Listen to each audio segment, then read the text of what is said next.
This is video file 2 for Caroline Byrne. So I finished off here in video file 1 on this page here, page 23, talking about the gaps between the slates that were going to be difficult to remove without reconstructing the roof. The other thing I wanted to talk about was the number of slates that have been replaced. So every time a slate is replaced, they use these little lead strips here. So they use these little lead strips to hold a replaced slate. So this slate would have been replaced because you've got a lead strip. Another lead strip here, this slate would have been replaced. You have another lead strip here, this slate would have been replaced. Now, it is possible the slates weren't replaced or the repairs weren't done very well because this one has dislodged, this little lead strip has dislodged, and that slate is about to move down again. Now the reason you need to put these little lead strips in is because the fixings for the slates are hidden. So the fixings for this slate will be up underneath these slates here. So that's why you need to put in this strip. So it goes to show you just how many of the slates have been repaired. And if I count the number of slates that have been repaired on this north roof, there are more than 20 of the slates have been repaired. So again, you start thinking about if you have more than 20 slates repaired, then you're probably doing at least one roof repair per year, or maybe more.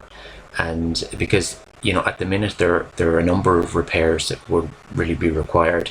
So if you're calling out a roofer to do repairs every 6 months, it gets to a stage where it's just a little bit more economical probably to redo the roof and have a good roof there, so that you're not calling somebody out every 6 months or every few months to do more repairs.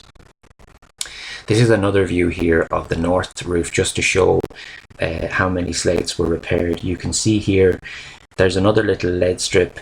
Now again, I don't know how successful or how well done these repairs were, because that lead strip has actually it's not wrapped around the slate. It should be. It looks like that slate is going to come loose again. This one here, lead strip, again, it should be wrapped around the slate. It's not, so it's working its way loose again. And many of them look like they're working their way loose. You can see those little lead strips there. So it's possible the roof repairs were not done very well. Now I'll just move on. So this is basically a view of a new roof. So you can see when a slate roof is put down new, you can see the clean lines that you're getting here. So that's the way your slate roof may have looked when it was initially done. Now it may not have looked this good because these are not natural slates, but it would have looked more like this. And you can see that there aren't that many gaps because the battens have been, or let's say that the roof rafters and the battens are laid down and it's a good level surface. The slates all sit nice and neat together, so driving rain won't tend to penetrate through this roof. So this is ideally what a good roof should look like, and your roof is very different to this. It's because of different bits of settlement in different areas. You have gaps between the slates, and it's going to be very difficult to get it good so that rainwater doesn't penetrate. And it's the penetrating rainwater that's going to cause the problems inside, from the point of view of damp staining and also deterioration of roof timbers, causing further movement. Now, this is the south-facing roof. Now, the south-facing roof, which is the road is actually on the north side. This is the south side. This roof is actually it's in much better condition, or it looks much better. If the whole roof looked like this, I probably wouldn't be recommending to replace the roof. You can see here, generally you've got nice clean lines that have been maintained. The slates are not moving as much. And there's not as many missing slates. Move on to the next page. Now, there are, even on this side, there is some delamination of the slates and deterioration of the slates. You can see it here. Although you have quite clean lines all the way across, and it doesn't look like there's that many slates that are moving. There is delamination of the slates. So when you're replacing the roof on the far side, you would really replace the roof on both sides. You wouldn't. I wouldn't recommend replacing it on just one side. If you're going to the trouble to replace it, I think you would do the whole roof. Now there is a problem here with damp ingress. This is the south side of the roof. You can see there's a large section of the render missing here on the chimney. And that the lead flashing that's there that comes over and turns up, that lead flashing there, you can see there's a gap there, but the gap there between the masonry and the lead flashing, generally, you know, your render will come down over this so that no rainwater can penetrate in. So a relatively large amount of rainwater will run down the chimney and will be able to get behind this lead flashing and will cause damp staining inside. And if you look from inside, you can see there's a huge amount of staining and dampness here on, this is the chimney. So this is a photograph taken from the central bedroom. And you can see the amount of damage that's happening here. And that's pretty much there because you need a repair on the chimney. This is another view of the same area. The chimney is going to be roughly here, and that's mostly where the dampness is coming through, and that dampness is sprayed throughout. This is the flat roof. So again, the flat roof has been laid a little bit too flat. You can see that it's holding water, and it's not running off, you know, as well as it should be. So generally, always try and get a good, you know, get a good fall on the flat roof so that no rainwater won't penetrate.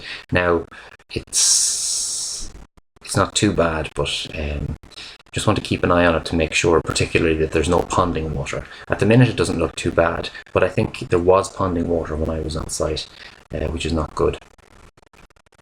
So I want to go and talk now about rising damp.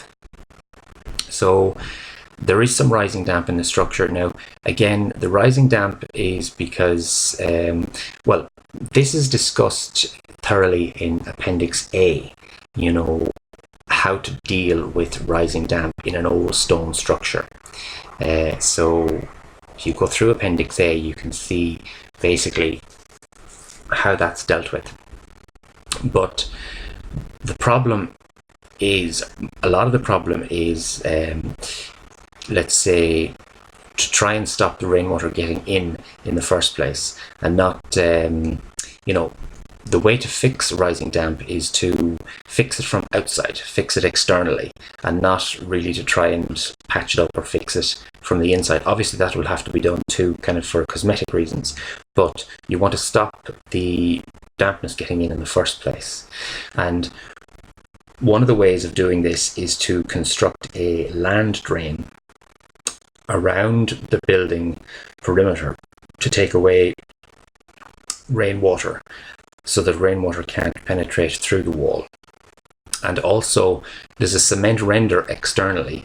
You might give consideration to removing the cement render externally and replacing it with either a lime render or a lime wash so that the walls can breathe. Now, I will discuss this in more detail in Appendix A with better diagrams to show why this rising damp happens. But basically, the installation of a land drain externally and possible removal of the external render will help to remove these problems. Now, I should say that the rising damp is mostly noticeable in this is the utility room on the north side. That's where most of the rising damp is. There's not too much of it on the main structure. There's a little bit of it, but not too much. So that's a close-up view in the utility room on the north side, and then an even closer view just showing, you know, all the salt deposits and from continual dampness coming through. Now there is dampness here. That's a view of the stairs. So there is dampness in the main structure here. You can see little bits of dampness here, and you can see dampness here, rising dampness. And this is, I suppose, effectively an internal wall where you're getting little bits of rising dampness, but it may also be coming. It's very close to the external wall, so it may be migrating or traveling horizontally. It could be coming from a number of locations. And again, I'll discuss this more thoroughly in Appendix A. Let me move on. So this is a view from the other side of the stairs, or the other side of the wall from the stairs. This is the utility on the north side. That's going to be an external wall there. So there's going to be dampness coming through, or rising damp there.